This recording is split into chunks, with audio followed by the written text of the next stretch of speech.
Hola, soy Paloma Hornos y os invito a explorar el maravilloso mundo de la educación, padres e hijos, docentes y alumnos. Cada jueves de 6 a 7 de la tarde y en directo, Crecer con Paloma Hornos. Os espero.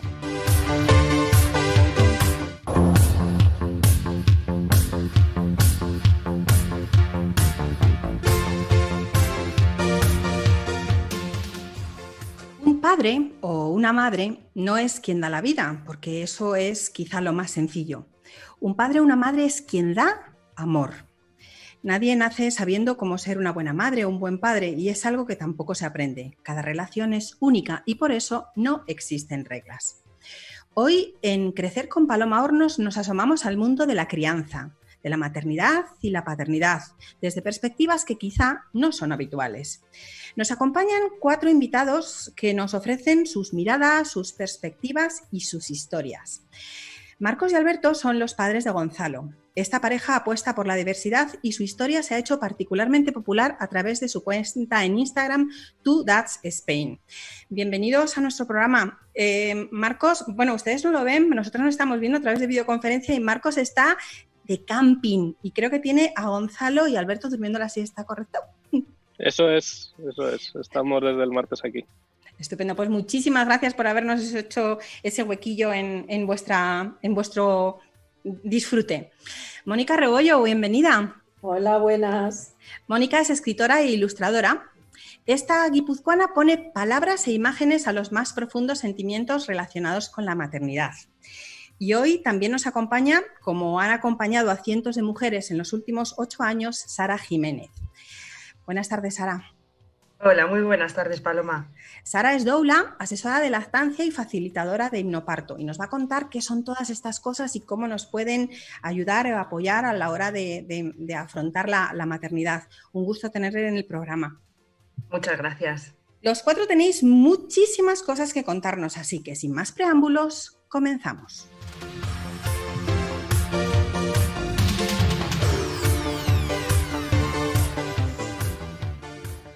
Conexiones de Amor es una historia real que habla de conectar con el bebé durante el embarazo.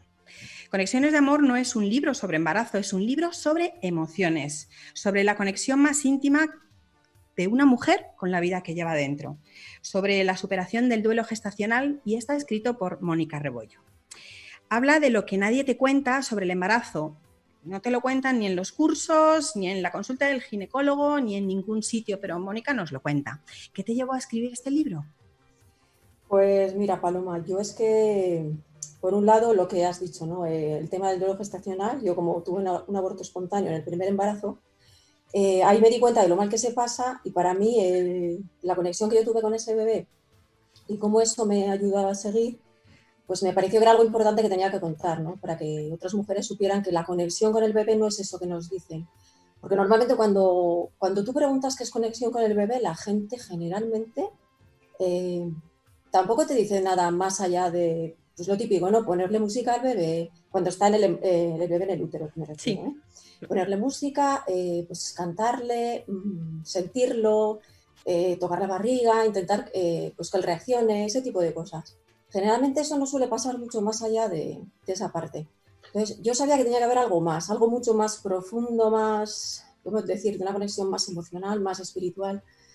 Y claro, yo cuando descubrí todo eso, yo decía, es que lo tengo que contar, es que no puedo quedármelo para mí sola. O sea, era como una inquietud que tenía ahí, pero claro, mis hijos eran muy pequeñitos, esperé un poco y ya unos años después, porque bueno, aquello primero del aborto fue en 2004. Entonces esperé unos años. Y ya cuando estaban en el colegio y tenía algo de tiempo, pues empecé a escribir. Y bueno, lo publiqué en 2013 fue, eso es. Y me he dado cuenta que ha ayudado a muchísima gente. Pero aparte de eso, es que es un libro que habla de conexión, digamos, a nivel general, ¿no? De la conexión que hay entre todos nosotros. Eso que se habla mucho, pero que lo primero, nadie te puede demostrar, más que tú misma puedes experimentarlo. Y lo segundo, pues eso, que se habla mucho, pero que realmente, ¿qué es? ¿No? ¿De qué se trata esto de conectar? Pero realmente yo me di cuenta de que existía, de que eso existía. Porque un embarazo es algo más que esperar, cuidarse, claro, preparar la habitación, ¿verdad? Claro, ¿Qué es, claro. desde de tu perspectiva, desde todos los testimonios de las mujeres a las que has ayudado, y me consta que así ha sido, de todas las parejas que acuden a ti para buscando una ilustración que refleje esa conexión que han tenido con su peque, ¿qué es para ellos el embarazo? ¿Cómo lo definen?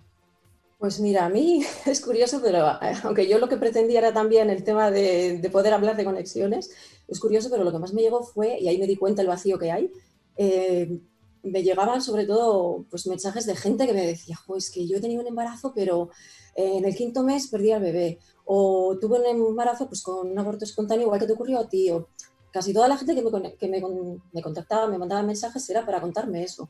Y yo me he dado cuenta de que la gente no tenía llegaron muchos recursos, ¿no? También es verdad que cuando a mí me ocurrió fue en 2004, hace ya muchos años, todavía el tema de redes sociales, o sea, no existía, claro. había foros, había blogs, pero sí es verdad que yo cuando buscaba tampoco encontraba gran cosa.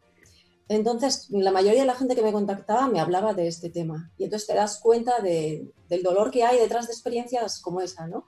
Que no nos damos cuenta porque yo misma no le daba importancia hasta que me ocurrió a mí. Entonces fue cuando empecé a ver lo que realmente era. Entonces, la mayoría de la gente me contactaba simplemente para hablar de eso o para pedirme, por ejemplo, pues me gustaría tener una ilustración en la que aparezca mi familia, pero que de alguna manera haya algo que recuerde también al bebé que ya no está. Eso era una de las cosas que me llegaba mucho.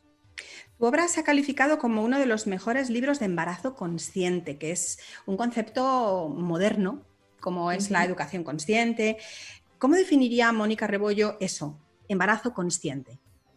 Jolín, es que yo ni conocía eso, de verdad, era un concepto que ni lo había oído, no lo había escuchado nunca realmente. Pero yo cuando me quedé embarazada, claro, ¿sabes qué pasa? Que yo siempre digo, la naturaleza es como que nos pega ahí un empujón, ¿no? Cuando llegamos a cierta edad, como que nos tiende esa pequeña trampa del instinto, el querer ser padres, madres, pero hasta entonces muchas veces es que ni lo hemos pensado, o sea, yo de pequeña jamás pensaba en eso de formar una familia, de tener hijos, para mí era algo como ajeno total. Pero ya cuando pues eres mayor, vas teniendo pareja, te lo empiezas a plantear y realmente no lo ves como lo que es. Sabes que sí que es darle todo tu amor a otro ser a cambio de nada, ¿no? Bueno, no de nada, es una manera de hablar, porque realmente ellos al final te dan mucho más. Pero me refiero a que todos pensamos que el embarazo es, sobre todo, siempre lo digo, ¿no? Es un momento de espera, de preparar, como dices, la habitación, de preparar un montón de cosas, llega el momento, nace el bebé y como que ahí empieza todo. Para mí era algo totalmente distinto, porque cuando me quedé embarazada me di cuenta, por las experiencias que tuve con este primer bebé, con mi primer hijo, que había todo un mundo ahí profundo, no visible, digamos, que se nos pasa por alto. Y claro, yo conecté con él de una manera, bueno, salvaje, o sea, a través de sueños, del pensamiento, yo tuve intuiciones, todo se cumplió. Entonces, el hecho de que todo eso que yo, digamos, de alguna manera anticipé y luego viera cumplido, incluso su muerte, ¿no? Es muy fuerte, pero yo vi su muerte en sueños. Y sin embargo, no, aunque me preocupé muchísimo, no lo pasé del todo mal, digamos, podía haber sido bastante más traumático si no hubiera sido por esa conexión que tuve con él. Porque a mí me llegó a decir que iba a morir. O sea, yo lo vi claramente en sueños, pero yo a él le veía tranquilo, le veía súper sereno. Entonces, a mí eso, pues también, aunque me levanté mal, de aquel sueño me levanté fatal, pero a mí eso me daba una tranquilidad, ¿no? Porque incluso cuando ocurrió todo, me ocurrió algo más en el hospital que a mí me dejó clarísimo que esa conexión existe. O sea, es que hubo una conexión, ¿cómo te diría? Hasta el punto de notar algo físico, noté una caricia suya. Claro, sí, yo esto lo cuento así, nadie me cree, ¿no? Pero cuando lees el libro es cuando te das cuenta y dices, wow, ¿no? ¿Hasta qué punto llega la conexión de la madre con el bebé? Y es que además en aquella época las conexiones yo las llegué a notar incluso con otras personas, ¿no? Incluso con una amiga que hacía años y años que no había vuelto a ver. O sea, me pasaron cosas que fueron como, uff, esto lo tengo que contar. Y bueno, no me resistí. Hablas de conexión, que no es otra cosa que una comunicación muy, muy íntima. ¿Cómo puedo comunicarme con el bebé que llevo dentro y cómo él se comunica conmigo? En tu caso, pues mira, tú lo experimentaste. Sí, eso es algo que yo creo que a mí simplemente me ocurrió porque yo estaba muy abierta a ello, ¿no? Yo siempre digo, a ver, si tú no crees, por ejemplo, en las estrellas fugaces, si no crees en ellas no las vas a ver. ¿Por qué? Porque te vas a sentar media hora a mirar y dirás, aquí no pasa nada. O el siguiente día igual esperas una hora, ¿no? Por tener un poco más de paciencia, al siguiente 2. Pero si no la ves, se acabó. Lo más probable es que te levantes, te vayas y digas, esto no existe. Sin embargo, yo estaba abierta, o sea, yo sabía que esa estrella fugaz iba a pasar. Digamos que me quedé esperando hasta que la vi. Pero es que además tenía la convicción, por muchas vivencias que yo tuve de chiqui, ¿no? Cuando era pequeñita. A mí me pasaban cosas, sueños, Claro, yo era incluso consciente de que un bebé es absolutamente consciente de lo que está a su alrededor. ¿Por qué? Porque yo tengo recuerdos desde cuando era muy, muy pequeña. Te estoy hablando de incluso meses. Incluso tengo ahí como una especie de recuerdo que, digamos, que se activó con mis embarazos. Era como que estaba dormido y no lo recordé hasta entonces, de cuando estaba en el útero. Claro, son cosas que cuando tú hablas a la gente y le cuentas esto, te miran un poco como... Sí, como diciendo, ¿esta de qué va, no? Esta que se ha tomado, ¿no? Pues mira, para empezar, ni fumo ni bebo, así que... Claro, entonces dices eso y te miran un poco raro, pero no sé, para mí es algo tan normal, porque lo he vivido siempre como tan natural desde pequeña, que es que para mí no hay ninguna duda. Yo estaba convencida de que había una conexión y de que sobre todo el bebé es consciente de absolutamente todo lo que se dice, lo que se hace alrededor, lo que sentimos, de todo. Entonces, claro, hay que sentir bonito, ¿no? Como dicen. Tenemos que tenemos que tener un estado lo más positivo posible, lo mejor posible, porque ese bebé va a absorber absolutamente todo lo que nosotros somos y lo que sentimos. Y además se habla que incluso esto ocurre incluso meses antes de la concepción. O sea, no empieza en la concepción, sino mucho antes. La propia disposición emocional Eso es. de los padres, ¿no? Antes de cuando deciden que va a planearte, etcétera. Además, en tu libro pones sobre la mesa un tema que no es muy habitual, las complicaciones durante el embarazo. A una mamá que ha de decir adiós a su bebé antes de que nazca, ¿en qué le puede ayudar el libro? Pues mira, yo te puedo decir que a mí me han llegado a decir, incluso una mujer a que yo ya me sorprendió muchísimo, porque acababa de morir su bebé y me dice, Mónica, o sea, después de leerte, es que siento hasta agradecimiento. Y dije, wow, o sea, llegar a ese punto, ¿no? En un punto en el que la gente que siente dolor, rabia, impotencia, ¿no? Claro. Porque alguien te diga agradecimiento, porque ella entendió de lo que iba el libro, entendió lo que yo intentaba transmitir, ¿no? Entonces, no agradecimiento por mí, por el hecho solo de contarlo, sino de que intentó, digamos que conectó con eso que yo contaba. Entonces yo te podría decir que, bueno, que ayudar ayuda en el sentido de que nos hace ver que, por un lado, igual que pensamos que cuando alguien fallece, ¿no? Nuestro abuelo o nuestros padres cuando son mayores, igual que siempre sentimos un poco como esa conexión con ellos, aunque se han ido, yo creo que mi libro lo que hace es lo contrario, ¿no? Nos hace sentir esa conexión con el bebé incluso antes de que llegue, incluso antes de ser padres. Nos hace un poco ver bueno, que si el alma realmente existe, que yo creo que hasta la ciencia ya lo está, digamos, lo está poniendo un poco sobre la mesa, ¿no? Este tema. Si ese alma existe, ¿por qué damos por hecho que existe cuando morimos? ¿Y por qué no pensamos que antes de nacer también está ahí?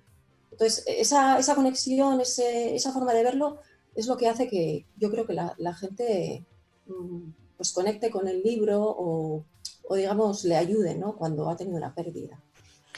El eje central de la historia es precisamente las vivencias y el aborto de tu primer hijo. Sí. Aquella pérdida gestacional fue la que hizo nacer no solo tu libro, sino el proyecto Lluvia de Love, tu lado más artístico. ¿Qué es Lluvia de Love? Pues te diré que fue surgiendo, sin más. Es algo que yo jamás hubiera pensado que hiciera. Yo siempre he pintado, ¿no? Como digo en el libro, yo desde pequeñita mi forma de expresar era pues pintar, dibujar, lo que mejor sabía hacer y lo que mejor se me daba, porque yo era de pocas palabras, la verdad. Entonces, pues bueno, Lluvia de Love llegó un poco por el tema maternidad, porque a mí la maternidad como que me arrasó, ¿no? Fue como un ciclón, algo que te pasa por encima, primero por esa primera experiencia y luego por las experiencias siguientes, con las que también tuve muchísima conexión con los dos en los embarazos. Y no solo yo, hubo más conexiones, ¿no? De mis hijos con otras personas. Entonces, claro, vivir todo eso a mí como que me revolucionó. Me hizo además como, digamos, sacar todavía más creatividad de la que ya tenía. O sea, me ayudó muchísimo en ese sentido. Y comencé a pintar sobre maternidad y bueno, pues eso de que empiezas a subirlo a las redes y la gente pues que reacciona a eso, ¿no? Entonces hubo gente que me empezó a pedir también ilustraciones. Por aquellas épocas, pues un poquito después ya empecé a pensar en también publicar el libro. Pero bueno, pintar he pintado siempre. Solo que digamos que la maternidad supuso un cambio porque desde entonces hasta ahora solo pinto sobre maternidad. Embarazo, lactancia, bebés, útero. El tema gira siempre en torno a eso.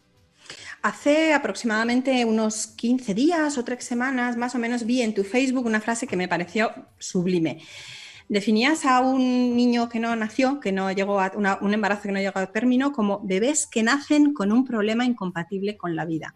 Creo que es de las formas más preciosas de ponerle palabras a a eso, a esos pequeños a los que muchos de tus clientes, sus padres, quieren ofrecer un tributo mediante una ilustración que creas para ellos. Y además seguro que hay 1000 historias detrás de las cientos de ilustraciones que has podido ir haciendo durante todo este tiempo desde el proyecto Lluvia de Love. ¿Hay alguna que te haya tocado especialmente? Seguro que hay alguna que... Es que no te sabría decir, porque especialmente, es que todas son tan, ¿cómo decirte? No tan... emocionantes, es que las lees de verdad y tienes que hacer así, no quitar la lágrima. Hay veces que hay algunas que dices, madre mía, lo que me está contando, no nos conocemos de nada y fíjate, ¿no? O sea, es probable que no haya nadie en su entorno con quien a lo mejor se pueda sincerar de esa manera, porque a veces pasa, ¿no? Por lo menos con la pérdida de bebés suele pasar eso. Muchas veces la gente se queda un poco ahí, no sabe qué decirte, no sabe, entonces prefieren callar y bueno, cuando callas pero estás ahí, pues no es problema, ¿no? Porque tú entiendes que te están entendiendo a ti. Pero cuando callas y además te vas alejando, pues eso suele hacer daño. Entonces a la pérdida del hijo se suma también la pérdida pues del entorno, muchas veces de amigos o de incluso familia. Y bueno, me he perdido un poco, No, simplemente la pregunta. No te has perdido en absoluto, nos estás contando cosas muy bonitas. No, simplemente te preguntaba, de todos los cientos de ilustraciones que llevas hechas, sí. ¿hay alguna que digas, guau, esta he disfrutado especialmente haciéndola? Sí, no, pues lo que te decía, es que son todas tan emocionantes y tan parecidas en algunos aspectos, luego tan distintas en otra, que tampoco te podría contar ninguna en especial, pero bueno, sí que la frase que te he dicho antes, la señora aquella que después de leerme me dijo lo de siento gratitud aunque mi bebé haya muerto, o sea, yo con eso me quedé y vamos, la tengo grabada, eso sí es verdad. ¿Y cómo consigues que tus ilustraciones plasmen eso que los padres desean preservar? Si yo quisiera encargarte una ilustración, ¿cómo te hablo? ¿Qué te cuento? ¿Cómo comparto contigo para que tú lo lleves a un dibujo? Pues mira, es curioso porque a pesar de que había hecho muchos dibujos de familias, ¿no? Muchas ilustraciones, últimamente prácticamente solamente me cuentan casos pues de niños que han nacido a lo mejor en la semana 36, 37 de gestación y murieron, o que fueron muy prematuros y murieron, o que, pues bueno, pues lo único que tienen es una ecografía porque todavía solo tenían unas semanas de gestación. Y últimamente me llegan muchos porque yo hice una acuarela que, digamos, sanaba un poco mi historia familiar, ¿no? Mi abuela, por ejemplo, murió en su parto. Entonces jamás conoció a su hijo y su hijo jamás la conoció a ella y yo a ella tampoco, claro. Entonces hice una acuarela pues un poco por cerrar eso, ¿no? Porque a veces se dice que cuando en una familia tú intentas sanar algo es como si eso ya quedara zanjado, ¿no? Para el resto de tus hijos, nietos y demás. Entonces lo hice un poco con ese sentido y al subirlo a internet y contar un poco esta historia y también hice un dibujo de una ecografía mía de ese primer bebé, porque quise darle color, ¿no? Porque yo siempre digo que las ecografías, para lo bonitas que son, de que muestran la vida, muestran al bebé cuando empieza pues, a latir el corazón, empiezan a mover brazos, piernas, pues sin embargo las vemos en gris, o sea, es como, yo siempre decía, qué pena, ¿no? Que esto no tenga un poquito de color. Y bueno, empecé a subir estas acuarelas y ahora pues lo que me piden es eso. Y con lo que tú me dices, ¿en qué me baso? ¿En qué me cuentan? Pues simplemente me cuentan eso, la historia que hay detrás y a mí es que me llega algo. O sea, no sé cómo explicártelo, es algo que no pienso.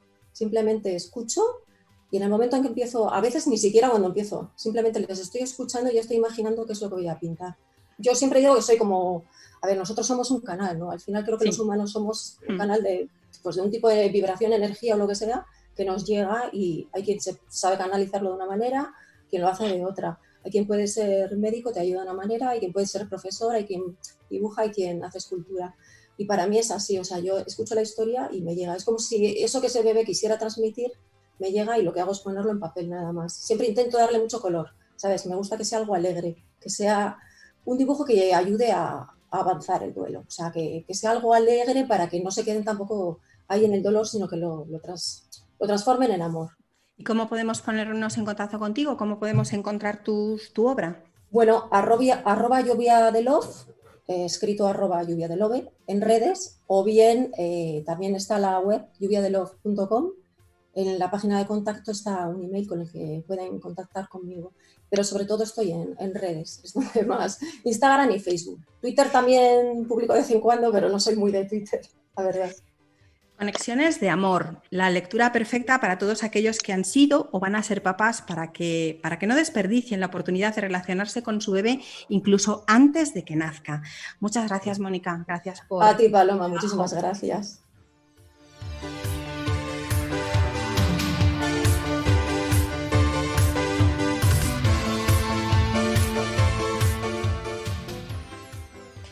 El 10 de junio de 2016 suena un teléfono y una voz desde México avisa a Marcos y a Alberto de que Gonzalo, su peque, venía en camino.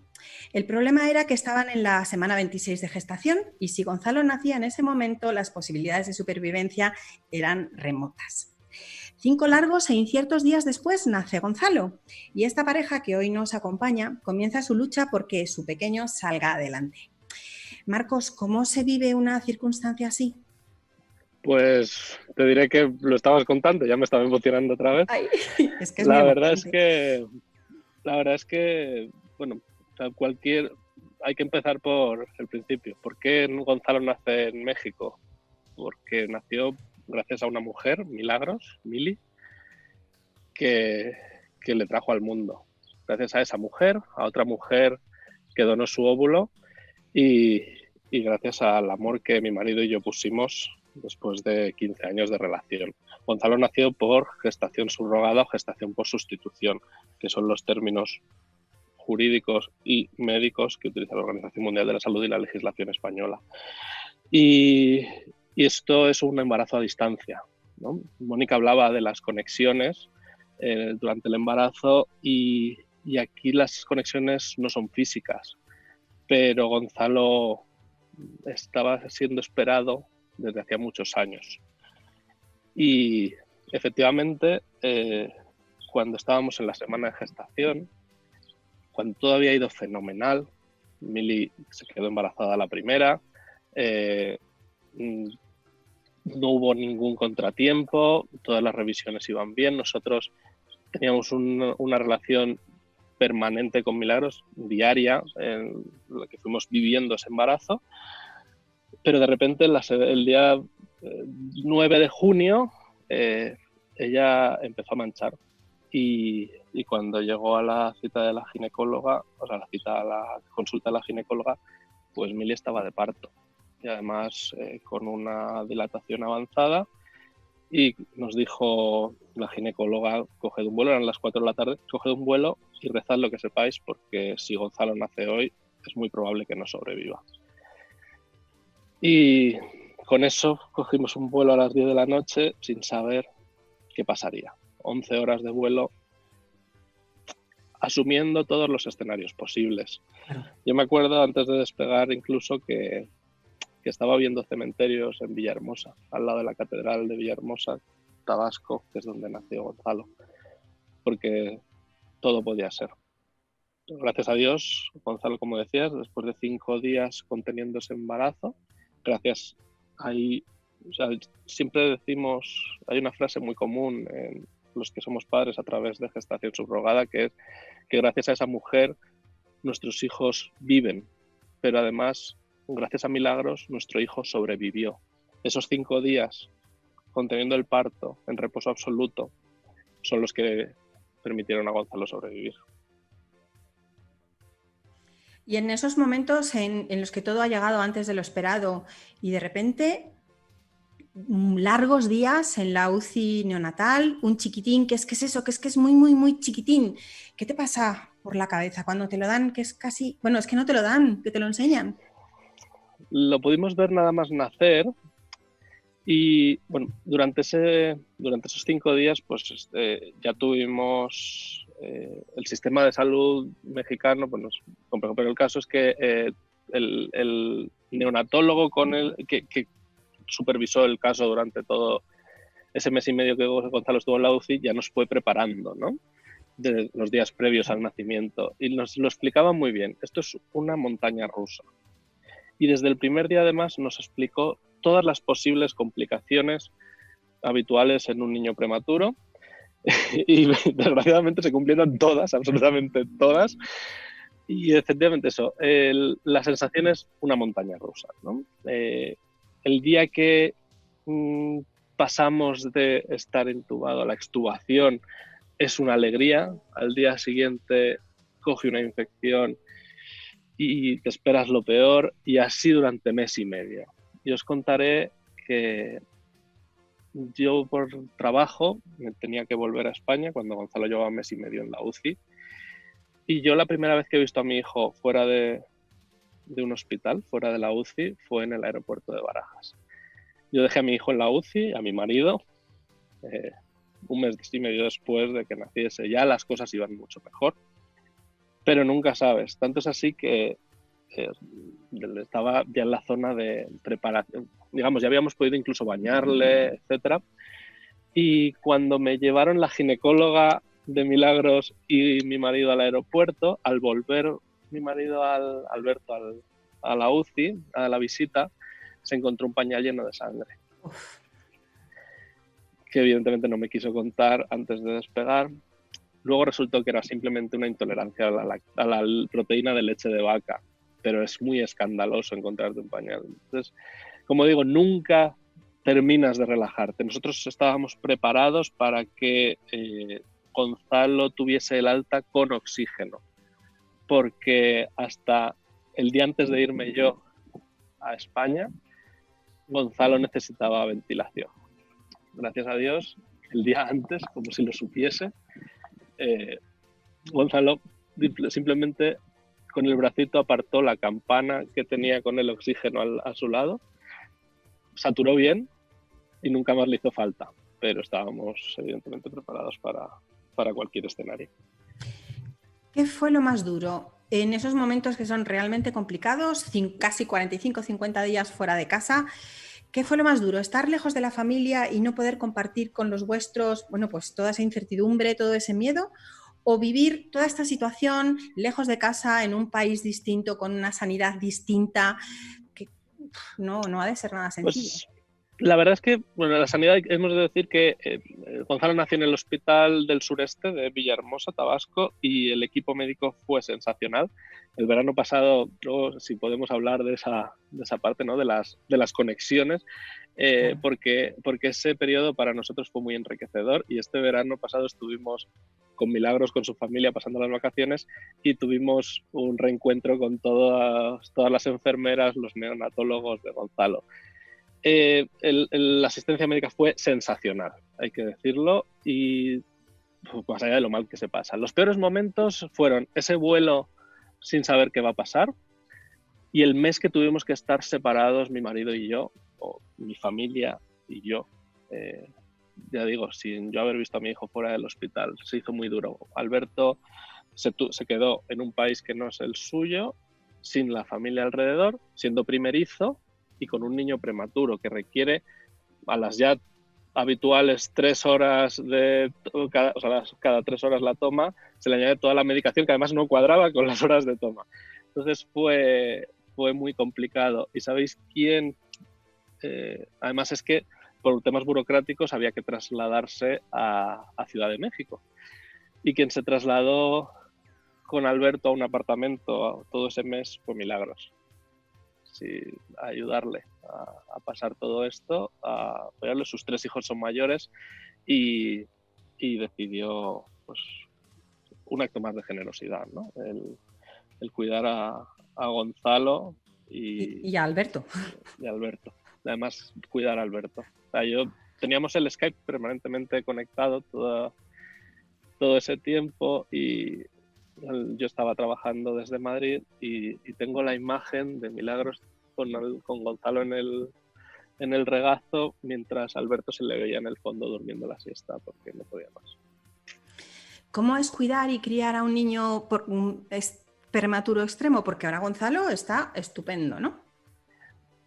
Totalmente. De hecho, no tiene ninguna secuela. La semana que viene tenemos que bajar al Hospital de la Paz, que es donde han llevado su caso desde que Gonzalo llegó a España, y no tiene ninguna secuela. Tenemos la semana que viene la revisión de los 4 años y previsiblemente nos den el alta de todo, salvo del oftalmólogo, que por ahora, o sea, es una complicación muy habitual, una secuela es la miopía.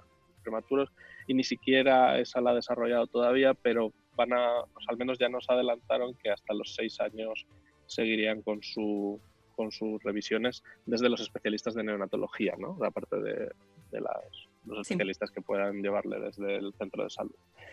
Pero está perfectamente y creemos, o sea, estamos seguros que nosotros el término estimulación temprana no lo habíamos oído en la vida. Antes os comentaba, ¿no? Preparando la entrevista, nosotros simplemente teníamos teníamos claro que íbamos a ser padre y como todos, pues a lo que viniese, pero no nos preparamos especialmente ni recibimos ninguna formación especial, ¿no? Más allá de las abuelas dando consejos. Claro, sí. Y la primera vez que nos hablan de estimulación temprana es el neonatólogo de Gonzalo. Empezamos a hacerle tratamientos ya en la UCI, masajes, etcétera. Y bueno, el primer año de vida nos volcamos, además volcados en todo lo que se pudiese hacer, lo íbamos a hacer, ¿no? Y pues desde los 4 meses empezó en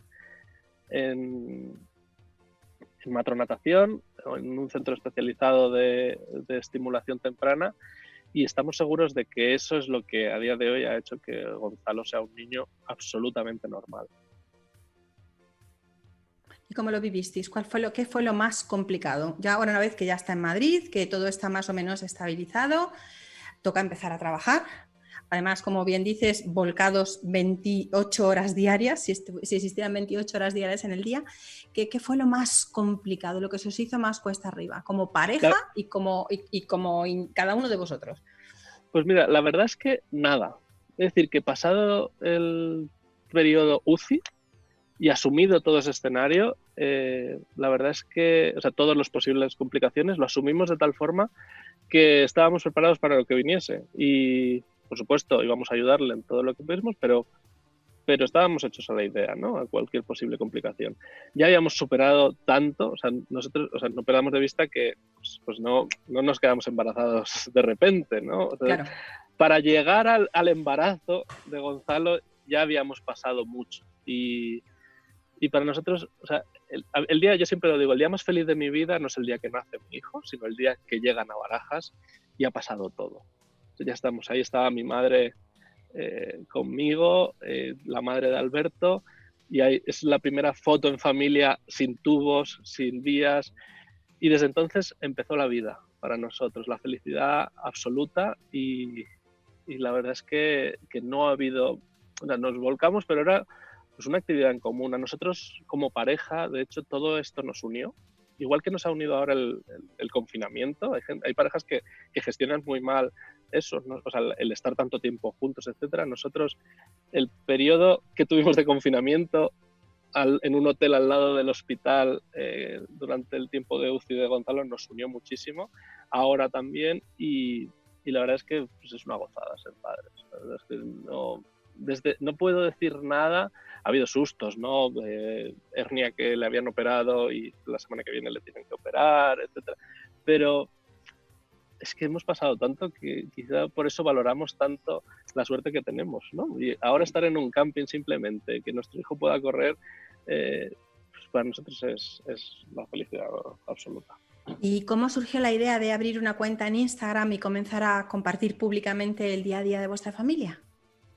Pues curiosamente no surgió por el hecho diferencial de que mi hijo tenga 2 padres y de la forma en que nació, sino que surgió precisamente por el nacimiento prematuro. Nosotros cuando estábamos en la UCI, como digo, enterrados en un hotel, esperando las visitas del hospital, pues lo que haces por error es tirar de internet.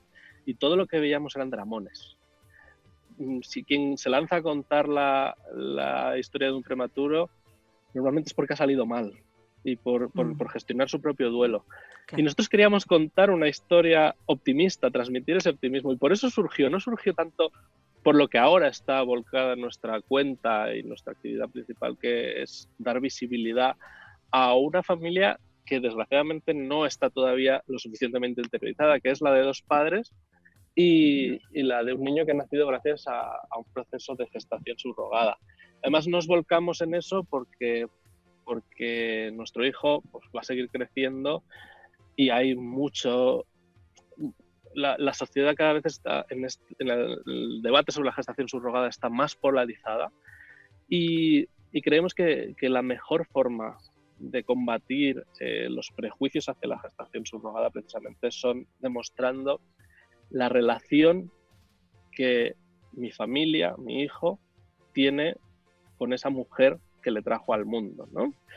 Y que y que es de lo que más orgullosos nos sentimos. Milagros es la mujer más importante de nuestra vida y como tal, pues siempre que podemos le damos visibilidad a ese hecho. Diré diferencial que no es cierto, ¿no? No somos una excepción entre los padres que han recurrido a la gestación subrogada, más bien lo contrario. Lo que pasa es que es normal que la gente no se atreva a visibilizar esto porque muchas veces recibes muchos ataques. Es decir, que nosotros recibimos muchísimo amor a través de Instagram y no hemos vivido situaciones incómodas. Pero bueno, es normal que la gente tenga miedo porque escuchas barbaridades, ¿no? Pero quiero romper una lanza en favor de esas familias que, aunque no se visibilizan, esas relaciones con la mujer que trae al mundo a sus hijos existen y aunque no se visibilicen, están ahí. Y como digo, no somos una excepción. Nosotros somos una familia normal en todos los sentidos y también una familia normal en cuanto a la forma en que nuestro hijo ha venido al mundo. No estamos más orgullosos que otros de esas mujeres. Hoy contáis con 58.000 seguidores y Gonzalo es sin duda la estrella de vuestro Instagram. Es un personajillo de 4 años. ¿Cómo vive eso de ser influencer? ¿Sabe qué significa o cómo? Cuéntanos eso. Pues quizá por nuestra forma de ser, Gonzalo sabe todo de todo respecto de su vida. Evidentemente con su nivel de entendimiento y su grado de madurez. Igual que Gonzalo sabe cómo vino al mundo y este verano pasado estuvo de vacaciones con la mujer que le trajo al mundo, pero no la conoció de repente y no es oye, mira, esta mujer te trajo al mundo y te contamos una historia. Él ha ido creciendo con toda esta historia, teniendo las videollamadas con ella, etcétera. Y en esto, igual, nosotros creemos que a un niño hay que tratarlo con respeto, ¿no? Y por tanto hay que informarle de todo lo que tiene que ver con su vida. Y cuando ha ido creciendo, le hemos ido explicando cómo su vida la ven muchas personas a través de una pantalla. Y él muchas veces, cuando le pasan cosas, dice, cuéntaselo. Él no dice a los followers, dice, cuéntaselo. Y el cuéntaselo es, pues eso, haz una foto, haz un vídeo, etcétera. Evidentemente esto tiene un lado, la cara B, ¿no? Que es esa exposición. Nosotros cómo gestionamos esto es con el respeto a su dignidad, no a su intimidad, porque evidentemente hay una intimidad que está expuesta, sí. No toda, evidentemente. Nosotros respetamos unas esferas de privacidad, tanto a nivel familia como suyas propias, no contamos todo. O sea, y lo que nunca hacemos es mostrar a nuestro hijo en situaciones que de mayor nos lo pueda reprochar. Bueno, nos podrá reprochar, me pusiste esta camiseta que era muy fea, como yo le digo a mi madre, me vististe igual que mi hermano y era un horror ese abrigo, outfit. sí. Pero siempre todo lo medimos desde el cómo nos sentiríamos nosotros si viésemos una imagen. Sí, nunca Gonzalo sale llorando, nunca salen rabietas, nunca saben que las tiene. Por supuesto, dicen, es que siempre Gonzalo está feliz. No, por supuesto, no. Como todos los niños, tiene sus momentos malos. Uno de los motivos por los que, en cuanto se declaró la fase 1, nos hemos venido a un camping, era para alejarle de las tecnologías, porque estaba empezando a desarrollar una adicción casi a las pantallas, como todos los niños. Y es que ¿cómo hemos gestionado el confinamiento cuando los padres teníamos que trabajar? Pues con la lamentablemente le estamos diciendo no la uses, pero cuando nos interesa a nosotros porque necesitamos trabajar, se la enchufamos. Pues uno de los motivos por los que nos hemos venido al camping precisamente es ese, ¿no? Pero no cuentas todas estas situaciones críticas. Evidentemente intentas mantener su esfera de privacidad. Marcos y Alberto, una historia de lucha y diversidad. Muchísimas gracias por ser la inspiración para muchas familias y sobre todo gracias por haber venido a contárnoslo. Muchas gracias. Gracias por contar con nosotros.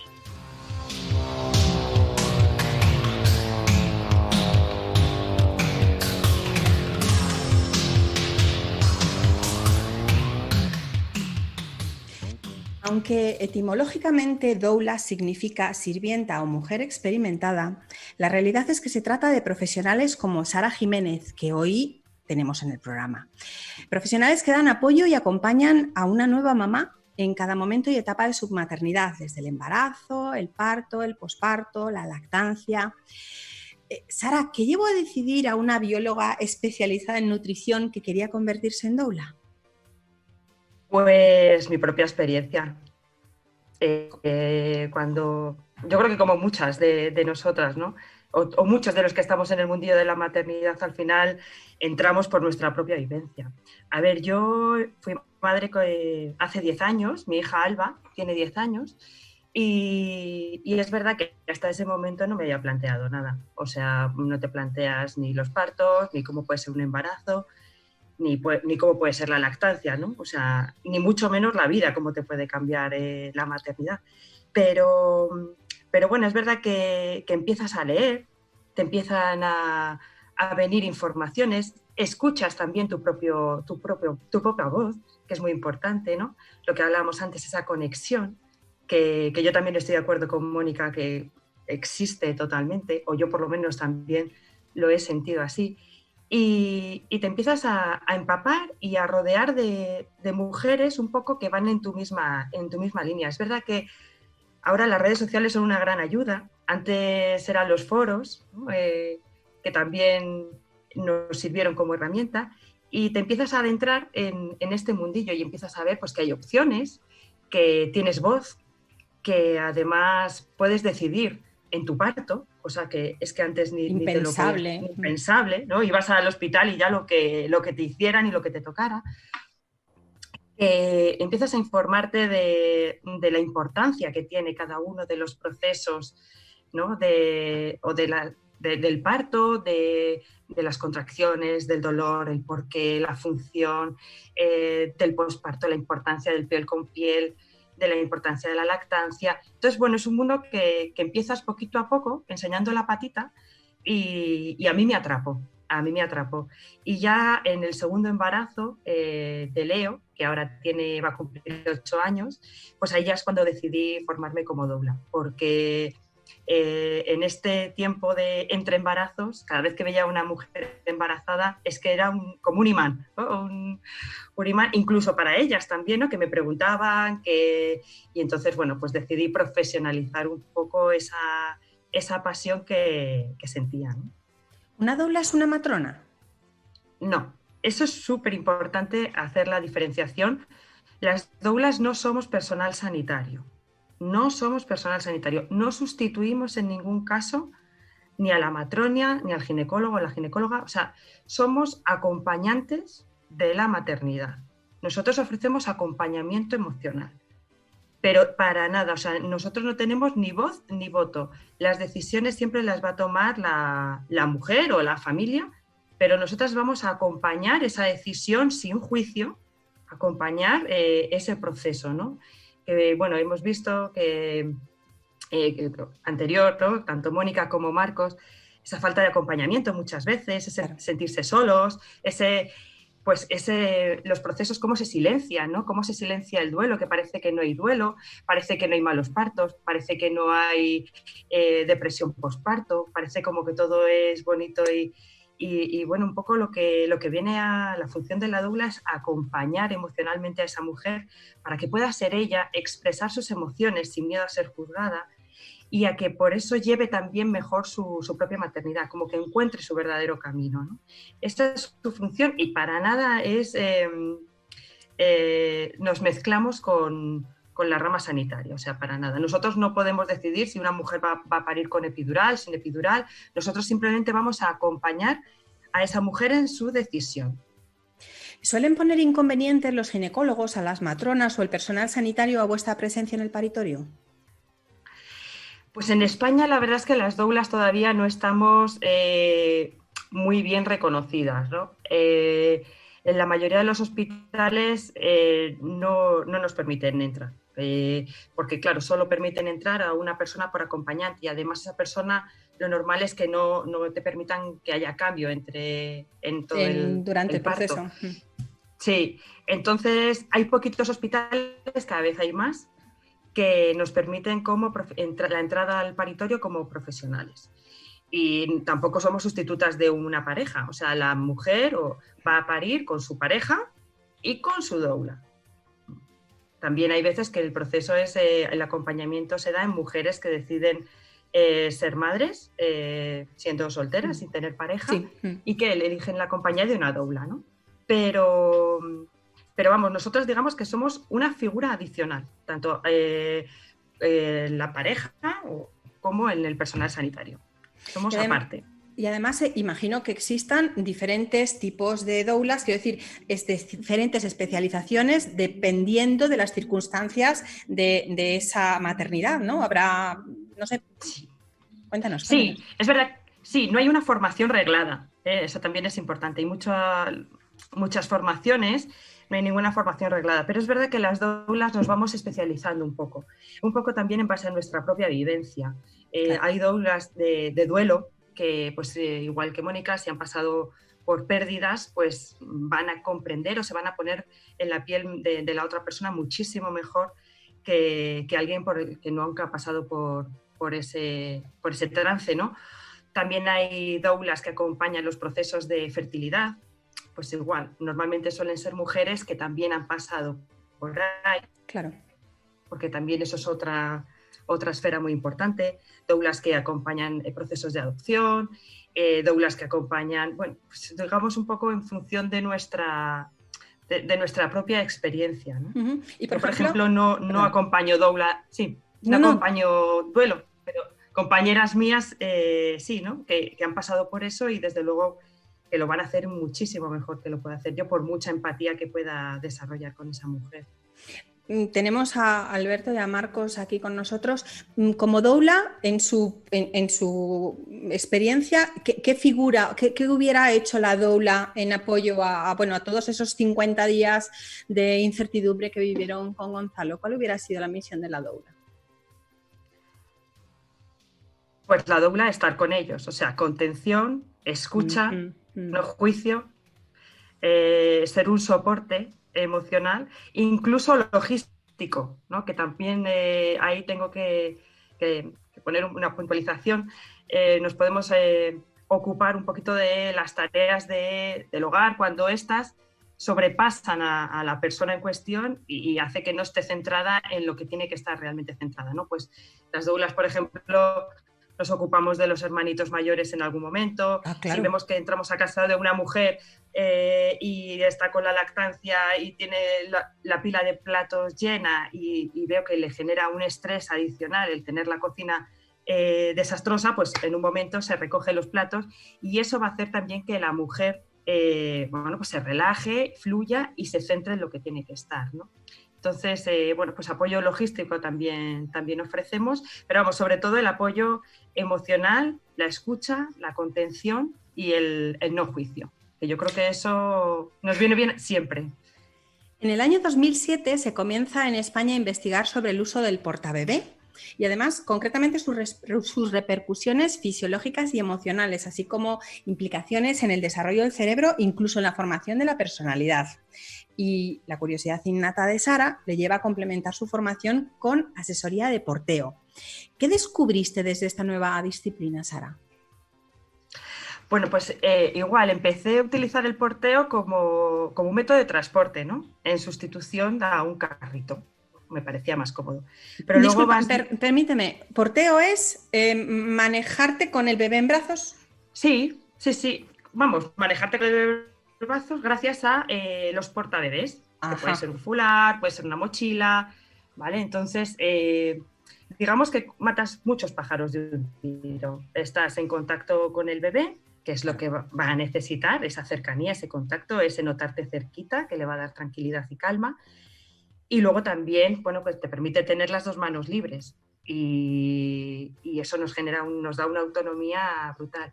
Y luego vas viendo que es que además los bebés están diseñados para estar cerquita de sus madres, ¿no?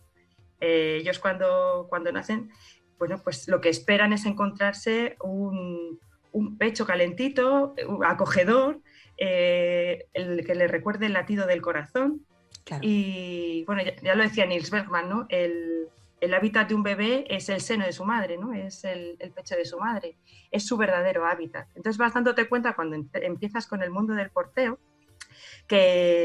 bueno, que no es solo un método de transporte cómodo que nos facilita la vida, sino que además le estás ofreciendo al bebé lo que necesita de manera fisiológica, de manera emocional y de manera, bueno, le nutre en todos los niveles, ¿no?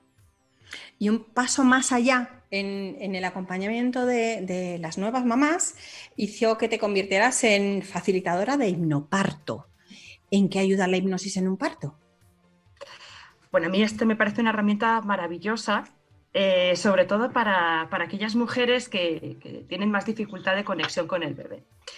Hay algunas que lo tienen de manera innata, ¿no? como Mónica, pero hay otras mujeres que, bueno, por el día a día o por su propia vivencia, bueno, pues que les cuesta un poquito más. Entonces, con el hipnoparto, no es en realidad una hipnosis pura y dura en el momento del parto, no significa parir hipnotizada ni parir con dolor. Es una preparación que se va haciendo a lo largo del embarazo, digamos, para cambiar la conciencia del embarazo. A nivel consciente, una mujer puede estar muy segura y muy informada, ha podido leer muchísimo, pero a nivel inconsciente pueden aflorar muchos miedos, muchas incertidumbres que, bueno, pues intentamos trabajar a través del hipnoparto. Date cuenta que el proceso del embarazo y el parto históricamente está teñida por unas historias también para no dormir, ¿no? Sí, cierto. Cada vez que aparece un parto en la televisión es horroroso. Gritos y agua caliente y sí. Sí, claro. Entonces, hay mucho miedo, ¿no? Tenemos mucho miedo desde bien pequeñitas. Esa es la información que nos llega del exterior, que parir es peligroso, que el embarazo, que somos una bomba de relojería y que bueno, que podemos morir, que efectivamente, bueno, pues hay unas estadísticas que así lo dicen, pero lo normal hoy en día es que no sea así, ¿no? Y hay veces que las mujeres se enfrentan a este proceso con verdadero pavor. Y a lo mejor desde fuera las ves súper seguras y súper tranquilas, pero es verdad que el hipnoparto trabaja sobre ese inconsciente. E intenta también cambiar la conciencia del nacimiento, ¿no? Nacer solo se nace una vez. La madre puede tener muchos partos, pero un bebé solo nace una vez. Y un poco cambiar esa conciencia pues, para transformarla desde el amor, darle una bienvenida lo más calurosa posible, y recibirle como se merece nuestro hijo, ¿no? O sea, un poco sustituir el miedo por amor, ¿no? Por una acogida cálida. Y es así como trabaja el hipnoparto. ¿Existe un perfil de mujer que demanda los servicios de una doula con toda la formación que tienes tú? Vamos, tú y muchas compañeras tuyas tenéis una formación muy 360 grados. ¿Hay un perfil concreto de mujer o, bueno, cada vez esto se va incorporando más a la maternidad? Muy variopinto. El perfil es muy, muy, muy variopinto. O sea, no, es que de todas las escalas sociales, sí que es verdad que suelen ser mujeres que les gusta informarse y que les gusta leer y que les gusta, bueno, pues antes de empezar cualquier cosa, digamos que hacer un pequeño estudio, porque es la mayoría de las veces ahí donde nos encuentran, donde encuentran la palabra doula, o también por el boca a boca. Pero es verdad que no hay una escala, no hay un perfil. No. Vamos, que de todas las clases sociales, no hay un perfil, no. Y me alegra que así sea, porque al final somos mujeres y las mujeres tenemos, yo creo, las mismas necesidades emocionales, fisiológicas y de acompañamiento, estemos en el estrato que estemos, ¿no? ¿Y cómo podemos ponernos en contacto contigo si necesitamos una doula? Bueno, pues a través de mis redes también, @SaraEspartero. Y luego también estoy colaborando con la Clínica Marmande. Es verdad que estábamos en Algete, en Madrid, pero bueno, una doula se mueve. Las doulas nos movemos allá donde haga falta y además ahora también a través de estas maravillas de la tecnología, pues nos tenemos más cerquita que nunca. He podido acompañar a personas y a mujeres de otros países, de Estados Unidos, acompañar en Dinamarca, o sea, claro, que bienvenida a la tecnología también para todas estas cosas.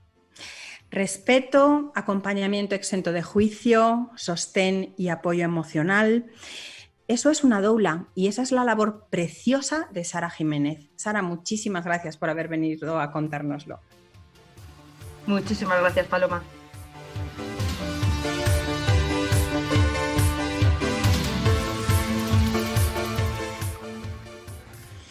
Os pongo sobre la mesa una pregunta para que entre todos nos deis vuestros distintos enfoques.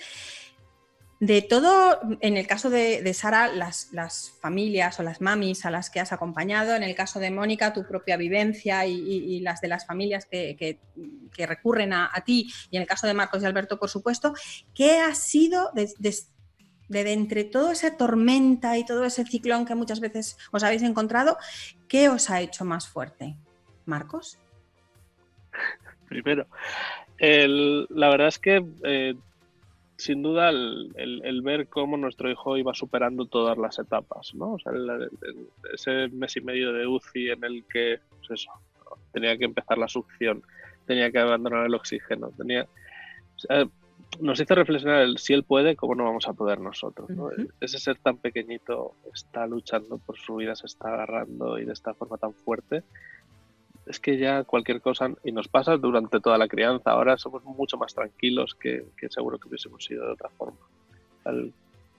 ¿Mónica?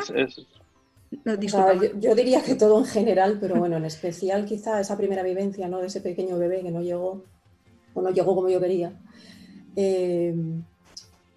Digamos que como me ha cambiado tanto la forma de verlo todo, pues te cambia primero como persona, ¿no? Luego como madre también te hace ver otras cosas que tú antes no pensabas que vas a llegar a ver, a pensar, a sentir, y sobre todo en general, ¿no?, respecto a otras personas, porque yo ahora digo siempre, o sea, ese pequeño bebé, qué pequeñito era, qué poquito espacio ocupaba, pero cuánto ocupa en el corazón y sobre todo cuánto ha llegado a aportar también a otras personas. Gente que no lo ha conocido, pero que lo sé, pues, por los mensajes que he recibido. ¿Sara? Pues es verdad que es una pregunta complicada, porque cada familia te aporta muchísimo, ¿no? Pero quizá ver a esas mujeres con dificultades, o en la lactancia o en el parto, cómo salen adelante, la fuerza que tenemos las mujeres y el estar en contacto continuo con esa fuerza, pues quizá es lo que más te ayuda a superarte, a crecer, ¿no?, como mujer y como doula, ¿no? El encontrarte con que tenemos una fuerza interna bestial y cada nacimiento te lo recuerda, ¿no? Me quedo quizá con eso. En los primeros años de su existencia, tu hija o tu hijo sentirán tu cariño. Al final de su vida estarás en su recuerdo y lo que suceda entre medias de esos dos momentos dependerá exclusivamente de ti. En eso consiste la esencia de la paternidad. En el programa de hoy hemos descubierto otras perspectivas de la maternidad y de la paternidad contadas precisamente en primera persona. Familias y profesionales que con sus vivencias y experiencias nos inspiran ante la aventura de ser padres. Mónica, muchísimas gracias por recordarnos paladear la maternidad desde el momento cero, que no olvidemos que están ahí dentro, eso es, abrazándonos eso es. Desde dentro, ¿verdad? Eso es. Sara, muchas gracias por acompañarnos en el viaje de la maternidad con mano dulce y firme, esa que calma y serena. Muchas gracias. Muchísimas gracias, Paloma. Muchas gracias, Marcos y Alberto, por hablarnos de Gonzalo, de cómo vino y de cómo cambió la vida, vuestra vida, su llegada. Muchísimas gracias. Vosotros. Y cómo no, gracias a ustedes que nos escuchan fieles cada semana. Por favor, cuídense mucho, disfruten de los suyos, jueguen, compartan, amen apasionadamente. Y no olviden, tenemos una cita la semana que viene, cada jueves a las 6 de la tarde en Crecer con Paloma Hornos.